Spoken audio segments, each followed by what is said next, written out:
Working జర్నలిస్టులకి మొత్తము భారతదేశంలో ప్రపంచవ్యాపితంగా industrial సెక్టర్కి ఎంప్లాయీస్కి 8 గంటల పని దినం.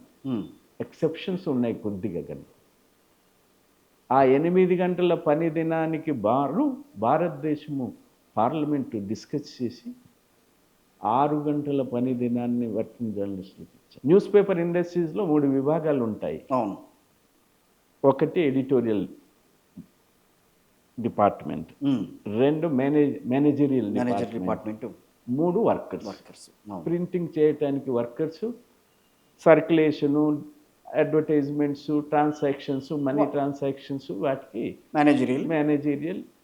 Next editorial headed by the editor. వీటికి సంబంధించి రేపు ఎలా ఉంటుందో, ఏం జరుగుతుందో ఏ రూపంలో ఉంటాయో కూడా తెలియదు. ఇది ఒక రకంగా హెచ్చరిక లేదు. నేనంటాను, ఈ 6 గంటల పని దినాన్ని, ఇతరులకి 8 గంటల పని దినాన్ని ఏం చేశారంటే, ఈ కోడ్స్లో ఒక ప్రొవిజన్ పెట్టారు. మేనేజ్మెంటు ఎంప్లాయీస్ అంగీకరిస్తే 12 గంటలు కూడా పెట్టుకోవచ్చు. 6 రోజుల పాటు 12 గంటలు. మొత్తం వీక్లీ ఎన్ని చేయాలో 3 రోజులు చేసేసుకోవచ్చు. చేయవచ్చు. 48 అవర్స్ని వాళ్ళు 3 డేస్కి కుదించుకోవచ్చు అని ఒక 12 గంటలు కూడా చేసుకోవచ్చు.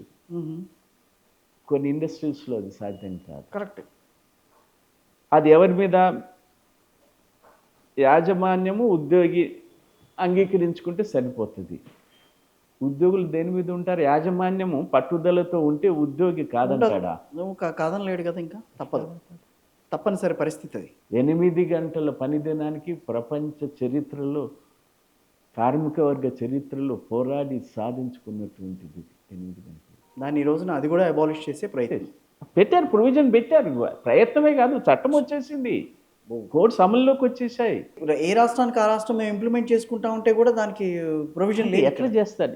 వీటిని ఇంప్లిమెంట్ చేయము, మేము ఇంప్లిమెంట్ చేయము. ఐడి యాక్ట్, మరి వర్కింగ్ జర్నలిస్ట్ యాక్ట్ ఇంప్లిమెంట్ ఎట్లా చేయగలుగుతారు వాళ్ళు?